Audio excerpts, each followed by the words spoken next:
Hello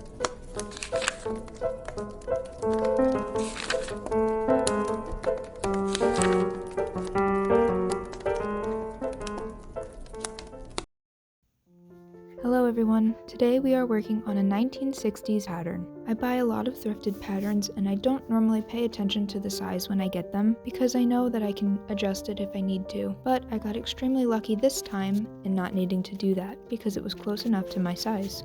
Still, to maintain the integrity of the original pattern, I decided to trace it onto some tracing paper and use that as my pattern instead.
After the pattern was cut out and ready to go, it was time to start prepping my material. First thing I did was iron everything, and it became apparent pretty quickly that I didn't have enough lining material, so I decided to use two different colors, both cotton in this instance. For the main material, I got extremely lucky in having enough.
With the main pieces finished, I moved on to the interfacing. Normally, I would get out real interfacing and use that for the neckline of the dress, but in this instance, I decided to just go with an extra lining of cotton. I didn't think I had enough interfacing on hand, and what I did have was just a little bit too thick for this project.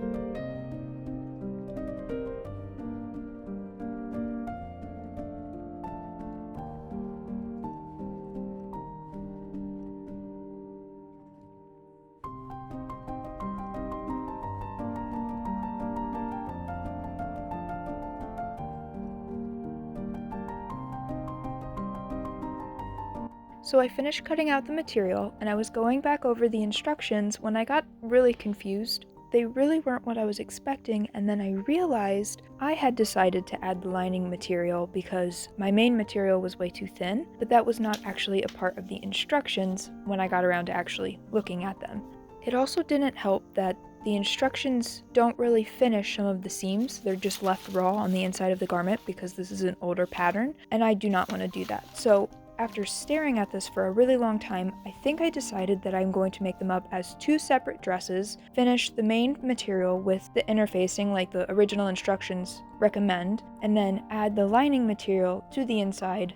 But depending on how the material starts acting, I might switch and decide to just base the lining material to the main material and treat it as if it was one fabric. Then I'll just follow the regular instructions the way they say and come back later to finish some of the raw seams on the inside using a different method. Anyways, for now while I'm thinking about it, I will start with stay stitching the edges and finishing the darts, and then move on from there.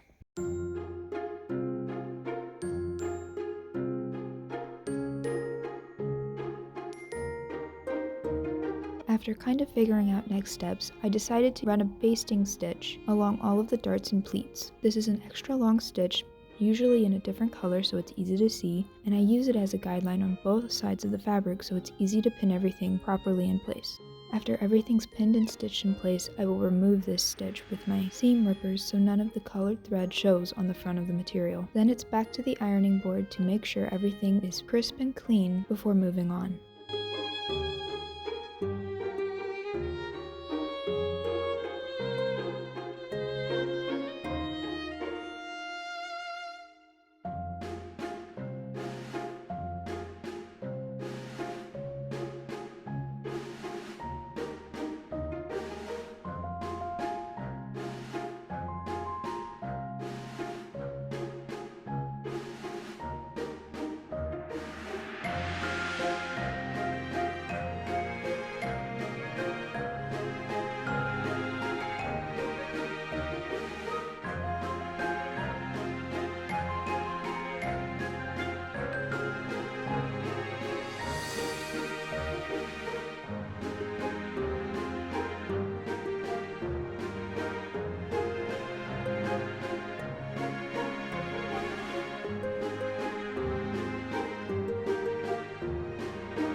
Then I repeated the same steps along the top of the shirt and along the top of the skirt. This is to ensure that nothing stretches while we stitch everything together.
To prepare the top interfacing, I stitched all the pieces together, right sides together. Then I finished one edge, also on the wrong side of the fabric, so that way when it is flipped over, there is a finished seam on the inside.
I also stitched the shoulder seams of both the lining and the main fabric. Then I stitched the sides of the top together and the sides of the skirts together.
After all of that, I tried it on real quick just to make sure that everything was fitting properly. Just because my measurements were accurate on the pattern doesn't mean the pattern is actually going to work for my body type, and this is where I'd make adjustments if they were necessary at this time. But luckily, there was no adjustments I needed to make this time because everything fit really well. There's a lot of extra fabric on the back, but that's okay because we can use that to adjust for the zipper and the button closures at the top. Then it's time to attach the skirt panels to the top of the dress.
finish the neckline, I stacked the dresses on top of each other, with the lining facing inwards and the main fabric facing outwards, and then I pinned the inner facing to the top with the wrong side out, so that way everything is finished once it's flipped. This part was easy enough, but I also made sure that all of the material was lined up properly along the edge, so that way nothing was bubbled or pulling weird once I flipped the material over.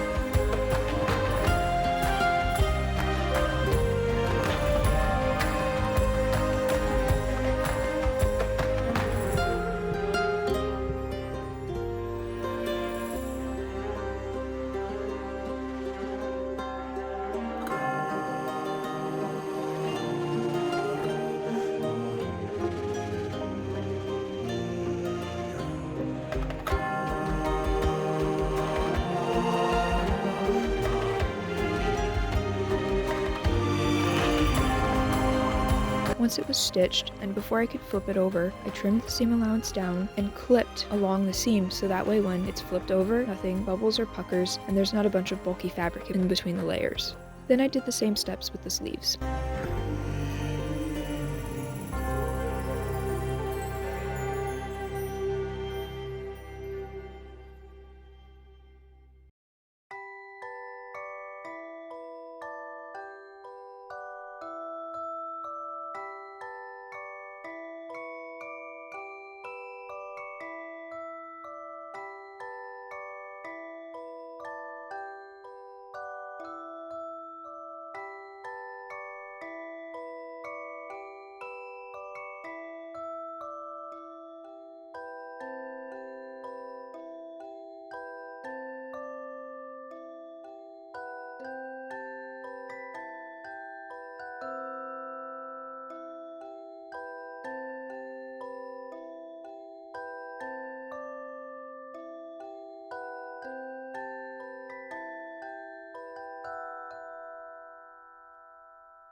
This next step is a little bit tricky because I did this out of order. The pattern actually recommends you do this first before stitching up the sides of the skirt, but because I had added a lining, I ended up doing it this way.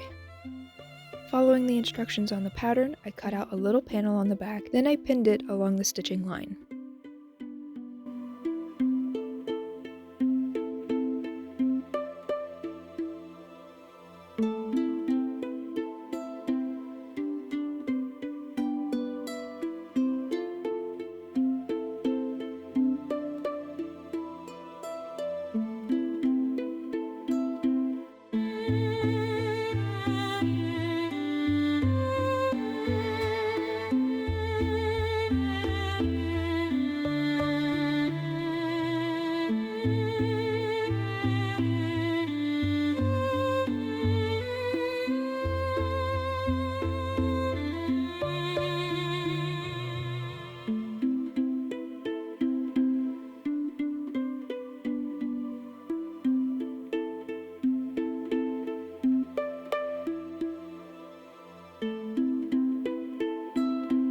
With it all stitched together, I tried it on once again to decide where I wanted the zipper to start. Since I didn't have a long enough zipper in my stash, I decided to change the pattern a little bit, use a shorter zipper, and then use buttons as the closure up top. But in doing so, I had to make sure that I put the zipper low enough that I could still get in and out of the dress easily, but high enough that it didn't cause a really big gap along the back between the zipper and the buttons.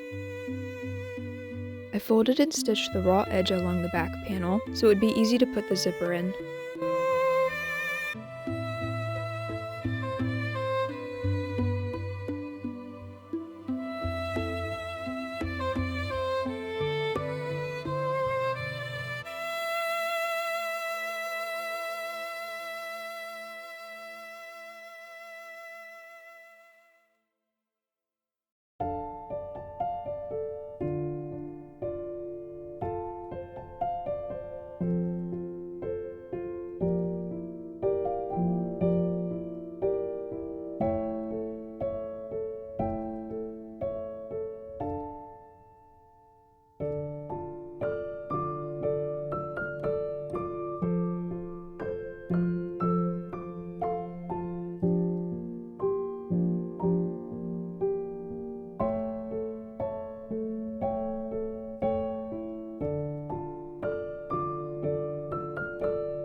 I started by pinning and stitching along one side of the zipper, and before stitching the other side, I actually whip stitched down some of the raw edges along the zipper, since depending on how it's stitched down, those might come out, and I wanted them to not unravel along the seam of the zipper.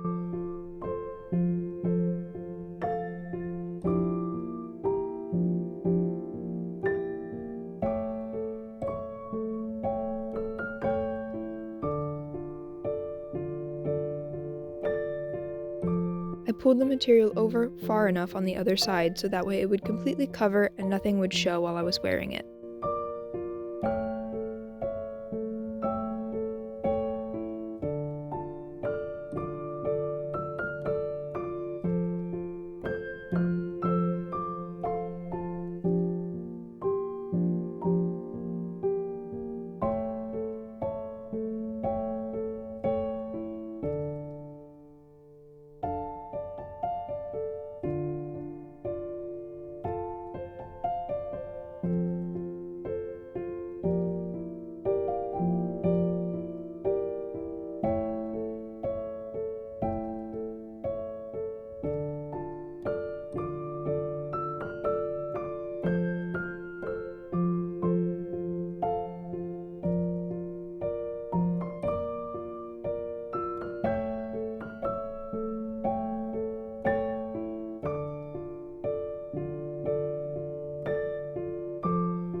After putting in the zipper and picking out the buttons, I tried it on once again just to figure out where I wanted the material to overlap, how far that needed to go, and if I needed to take off any more of that extra fabric. Then I had to figure out how to do a buttonhole stitch. Normally I hand stitch these on my historical garments, but since I'm not really doing that and sewing machines were around in the 1960s, I decided to actually use my machine for this. And after one failed attempt, looking over the instruction manual, and one success, I was ready to move on to putting buttonholes in the actual dress and stitch on some buttons.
Ironically enough, the hardest part for me was finishing the bottom hem.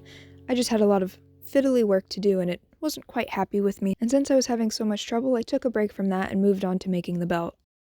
The belt is just one long strip of fabric that is folded over, stitched, and turned inside out before tucking the raw edges in on the side seams. I didn't add any structure or anything to this, I just figured one strip of fabric would do.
With the bottom hem finished and the belt made, we are officially ready to go on to the reveal.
Overall, I'm extremely happy with how this dress turned out.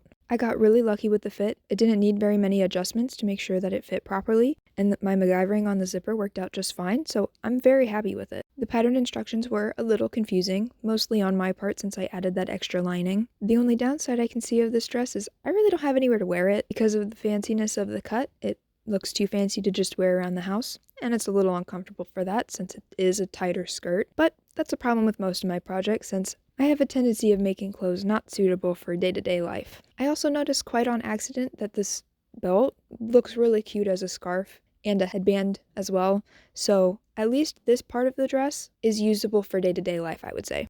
Well, that's all from me this time. See you in the next one!